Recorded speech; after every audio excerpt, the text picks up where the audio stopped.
Dubai Pistachio Donut. Ooh.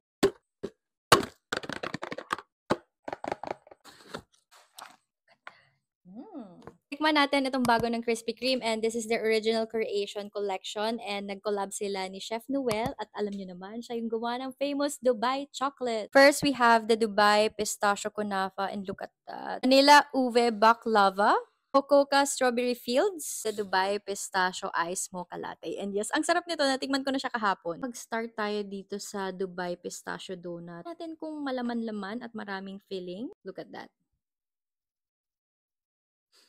Di siya tinipid sa kunafa and sa pistachio. As in, lasahan nyo talaga yung Dubai chocolate. Pistachio filling. Yes, lasa din yung pistachio. Hindi siya sobrang tamis. Saktong-sakto lang. And it's crunchy. Yung ube baklava.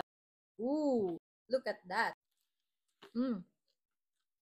This one's really good. Ito namang iced pistachio latte. Every sip nyo, matitikman nyo talaga na parang kumakain kayo ng Dubai chocolate. Next is the Fukuoka Strawberry Fields. So, meron siyang, I think, graham coating, tsaka yung nasa gitna. Ooh, look at that. Ang sarap ng feeling sa loob. Kasi nga may cheesecake. Alam niyo ba ito ako nakangiti? Kasi masarap talaga siya. Medyo pricey lang to, pero again, maigi din sa ginamit dito is premium. Para sa akin, worth it yung gagasasin nyo na 200 plus pesos.